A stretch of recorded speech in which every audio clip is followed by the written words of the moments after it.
Serves her right for travelling in a carriage alone.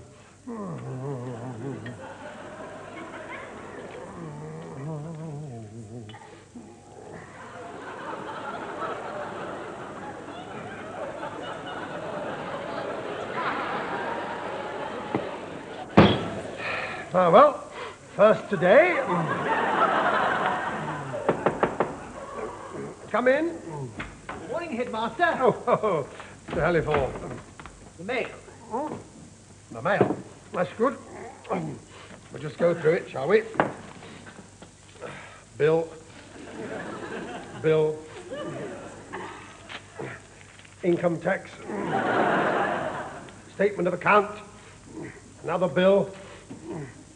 Wait a minute. There seems to be a cheque in this one. Well, it might be Smith Minor's piano lessons. His grandmother's paying, you know. It's not one of those detergent coupons, I hope. Have a look at this. No. Yes. I won the pools. What? I won the football pools. I won £38,000 on the football pools. I'm rich. Oh, I'm rich. I won £38,000 on the football pools. I won the pools. Tell everybody. I won the pools. I must keep calm. I won them.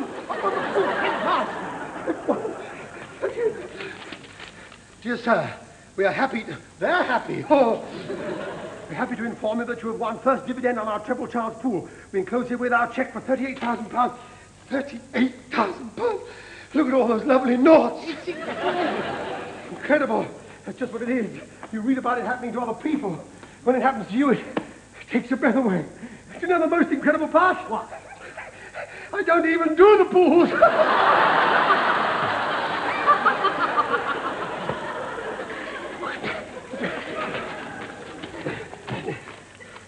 It's addressed to Oliver Pettigrew.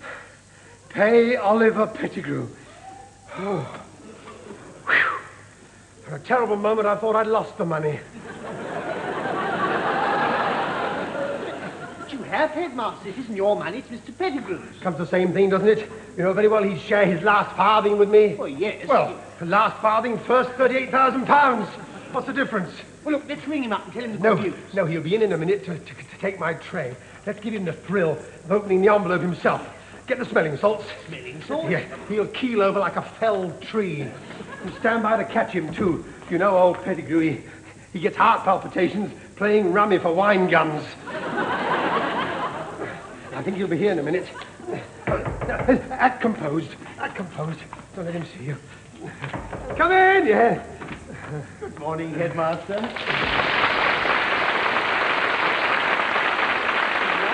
Nice breakfast. Yes, thank you. Oh, good morning, Mr. Halliford. Morning, Mr. Pettigrew. There's a bit of a nip in the air this morning. Had the post come? Yes, there was one letter for you. I opened it by mistake. Oh, thank you, Headmaster.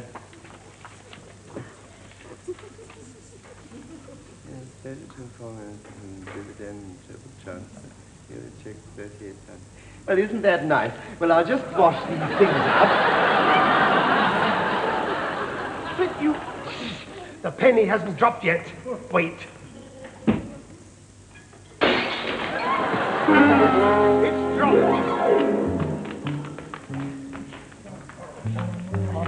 You're right.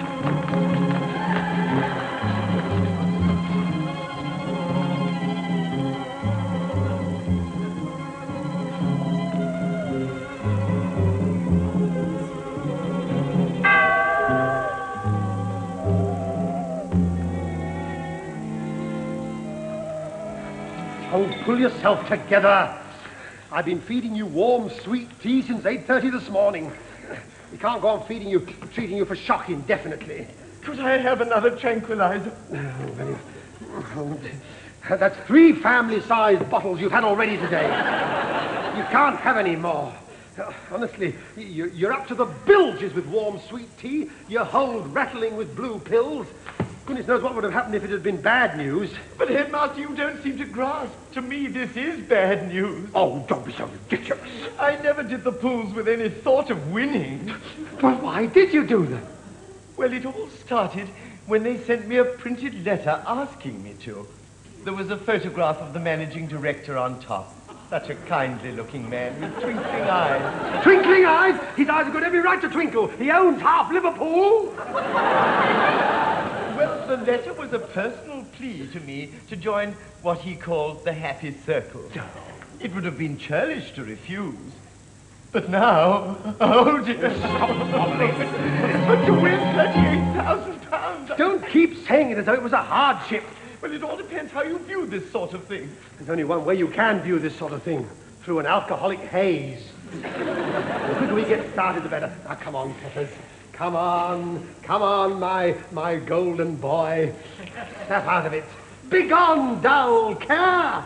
We must start thinking how we're going to spend your money, mustn't we? Headmaster. Yes? I've decided how I'm going to spend it. Good boy. What's it going to be, then? A villa in Portofino? A luxury cruise in the Caribbean? Basking on the sun-kissed sands by the palm-fringed lagoon? Your tousled head resting on someone's golden thigh? None of those things. Oh, you old devil. What have you thought of that I haven't thought of? I'm ready for any excess. Name your pleasure. Headmaster, I'm going to give it all to charity. Charity? Who's she? The whole £38,000 will be donated to a worthy cause. Headmaster, why are you looking at me like that? No. I've never heard anything so immoral in all my life. Give the whole £38,000 away. Now, believe me, Headmaster, it's the only thing to do with wealth of this kind. I haven't earned it. I don't deserve it. And if I were to spend it on selfish pleasures when... No, I couldn't. I've got to live with myself. With a bank balance like that, you can live with anybody. No, Headmaster, my mind is made up. I shall get in touch with the FFFF. FFFF, what's that? That's the Four-Footed Friends Fund. They look after all the sick and poorly pets. Look, it's a legful, isn't it? You're having old Jim on a piece of string, aren't you? Say you are, please. No, Headmaster, I'm giving it all to our four-footed friends. £38,000 can only happen once in a lifetime. He's giving it all away.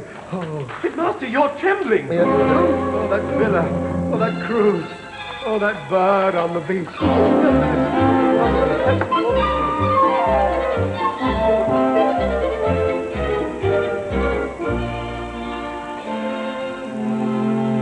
Oh, yes, it's all here in the newspaper. Interviewed at his office, the Reverend Barnfield Monroe, secretary of the Four-Footed Friends Fund, was jubilant. Mr. Oliver Pettigrew's selfless generosity, he declared, shines forth in a materialistic world like a... Like a what? It says here, like a bacon. I suppose it's a misprint for beacon. Oh, yes. It goes on. Arrangements have been made for balding 48-year-old Oliver Pettigrew to present the cheque officially to the Reverend Monroe tomorrow at London's glossy Ritz-Carlton Hotel. If only the headmaster had won this money. Oh, admittedly, we'd be up to here in empty bottles by now, but it would have been worth it. You know how generous he gets when he's jugged up. Yes, it's a sort of maudlin open-handedness. Yes, at the old boy's dinner, he ended up on the balcony scattering coins to the poor of the parish. It's quite true. I got 4 and 9pence. The only hope now, all we can hope is that Pettigrew will respond to this new scheme of the heads. What's it? Psychological warfare. Oh, is that his heel, really? Coercion! No, I won't have any more. Oh, look out, here he is. I was kept by that lower third again. Oh, right. This is where we start the treatment. Really, they are pickles, those little boys. They've been playing me up in the most dreadful way today. You know, I cannot convince those boys that even in the most beautiful of Shakespeare's passages, there are certain words that cannot be discussed until they get into the upper fifth. Is there any coffee left? Oh, dear. No, it's... You know, young Fenner said rather a funny thing when I reprimanded him for snoring in class today. He said... Call that wind and I'll catch you round the cloisters. That's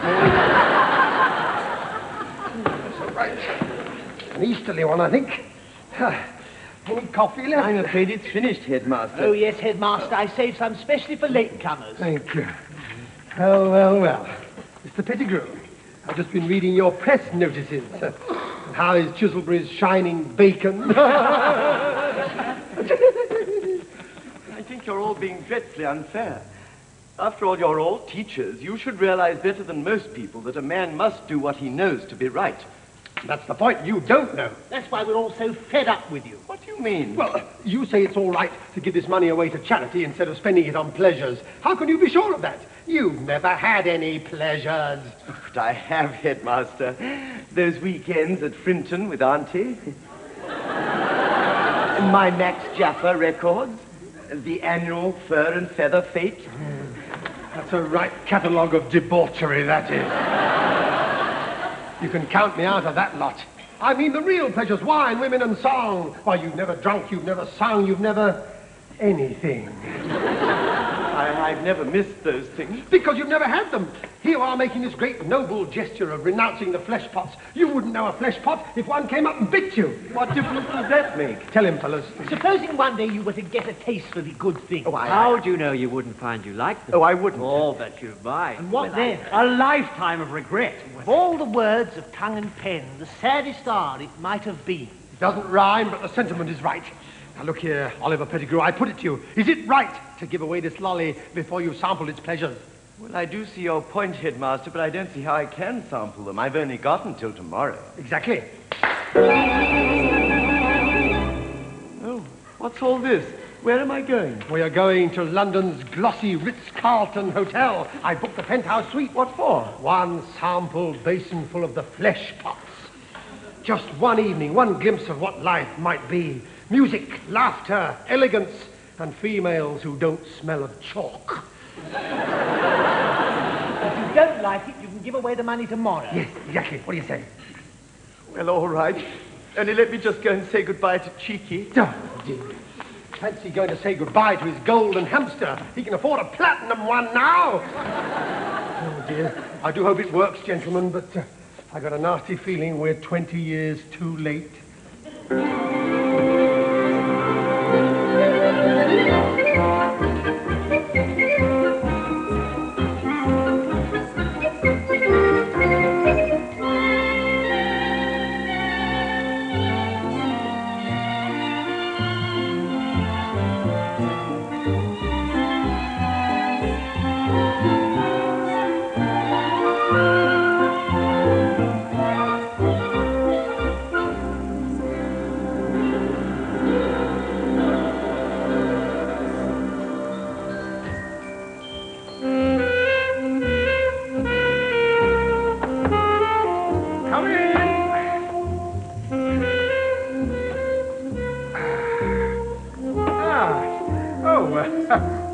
I'll have the bigger flower, if I may.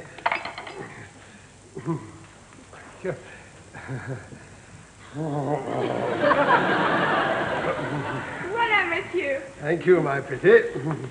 Shall I put this one in your friend's jacket or with you? I'll do it. No, you do it.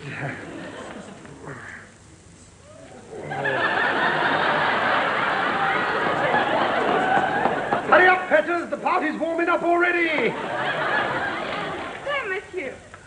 I hope my pins are long enough for you. I see nothing to make a complaint about there. Here, buy yourself something deliciously frilly. Oh, thank you, monsieur.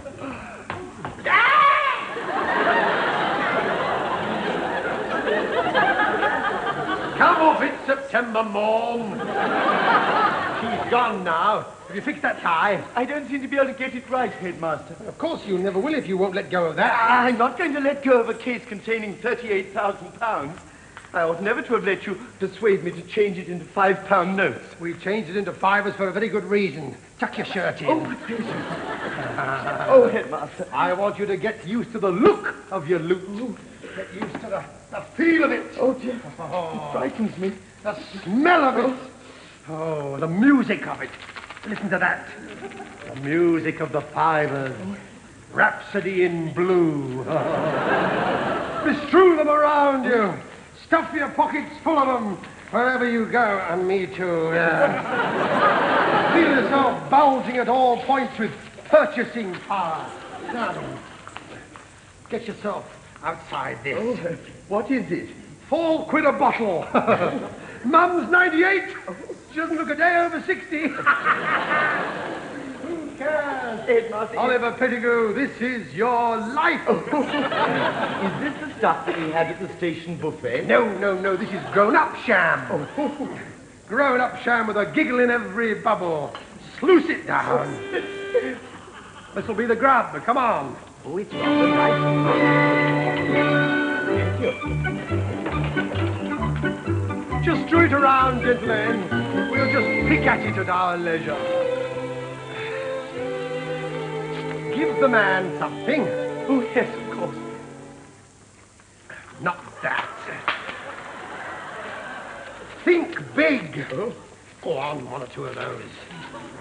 Thank you, my lord. Why did he call me my lord? Because you are a lord. You're eating like a lord. You're drinking. You're living like a lord. In the eyes of the world, you're somebody. Oh, really? Yes. I suppose I am. Drink up. Feel the bubbles go up your hooter. Let's have a dab at the food, shall we? See this? Oh, what is it? Know where that comes from? No. Moscow. Caviar. Beluga. £3 a teaspoonful. Oh, gracious. I shall not allow my fool's wind to change my way of life. Not much. Here, help yourself to an Onassis sandwich. Oh, headmaster. Funny shape. I don't see how we're ever going to get through all this. Not on our own, we never will. No. We're having company. Company? Female company. Female? Oh, dear. That'll be them. I'll let the girls in. Darling! Sonia! We meet again. Marla, bless you. Maxine! Ninette! And Nadia! And, Oliver, I want you to meet the girls of the Ritz-Carlton Follies, girls. I'm throwing him among you. Oliver! Oh, gracious, how do you do? Headmaster, there seem to be 6 of them. Of course there are 6 of them. 3 each. One on, one off, and one in the wash. This is the way to live, isn't it, eh? Wine, women, and song. Oh.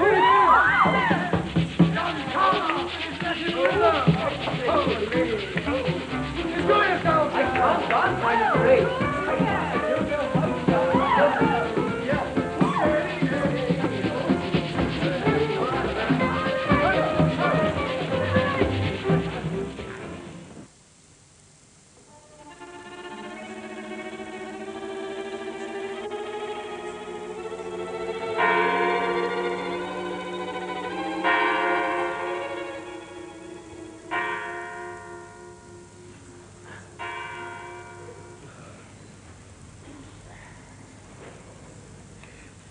Forbes, it's 4 o'clock in the morning. 4 o'clock? No word from the head?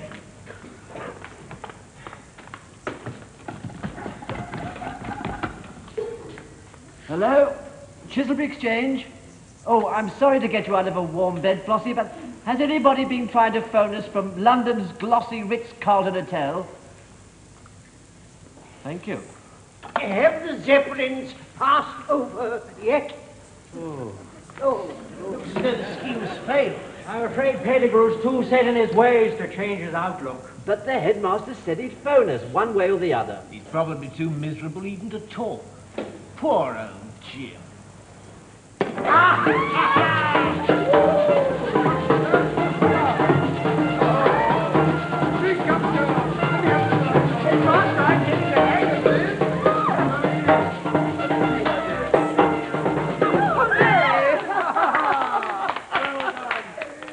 Now then, everybody join in while Petters does the samba. Watch me.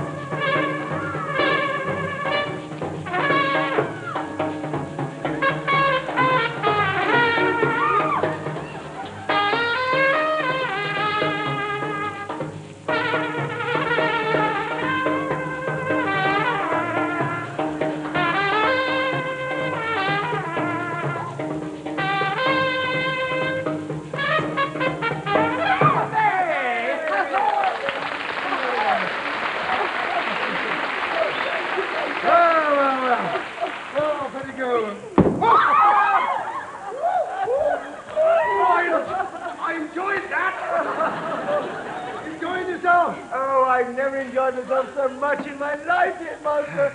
You were right. This is the life. So, that appointment with the reverend gentleman at 11 o'clock? Cancel it. I'm keeping all our money.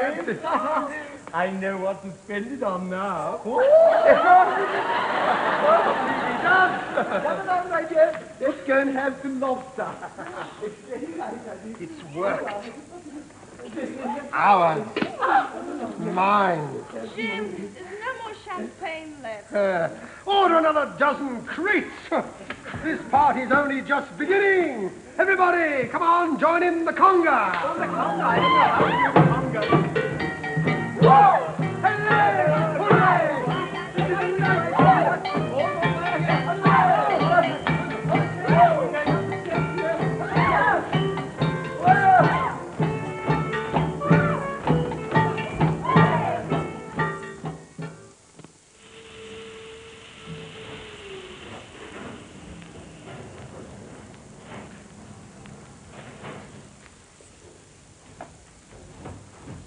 They should be here. I say, isn't this marvelous? I say, just feel these carpets. They're thicker than the beds at school. Awfully quiet in there.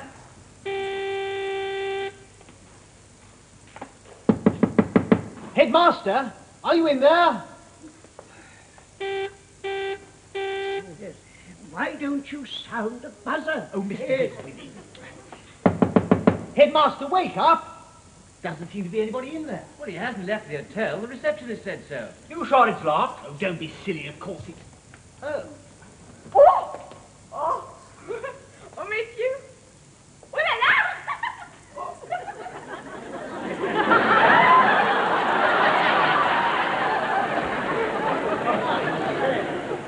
Headmaster? Well, where is he? Look.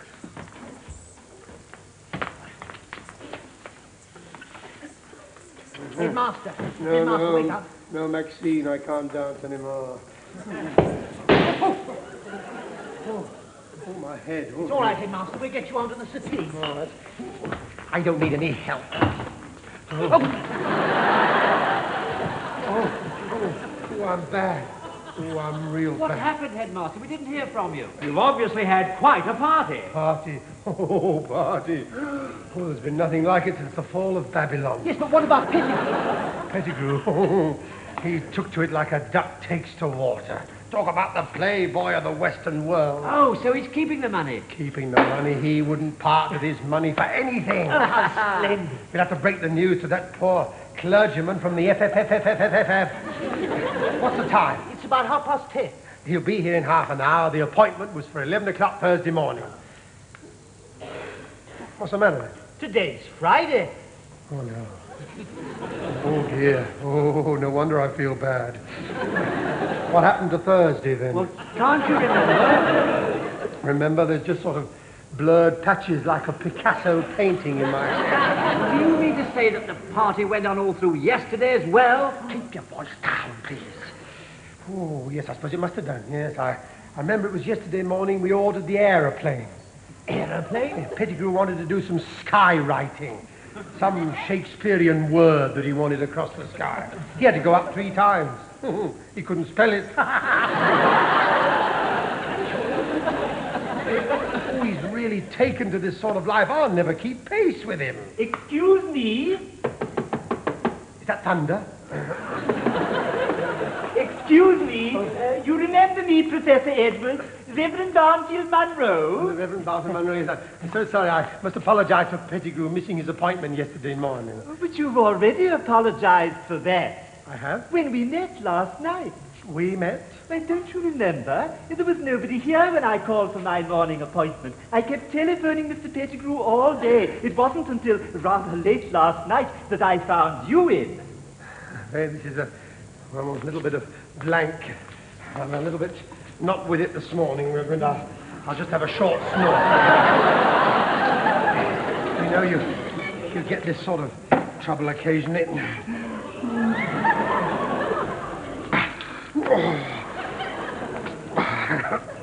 It's just to touch my old trouble. Yes, you were swaying a little when we spoke last night. Oh, well, of course, if you're not feeling well, I wouldn't dream of staying. I just say thank you again for your generosity and wish you better. Thank you very much.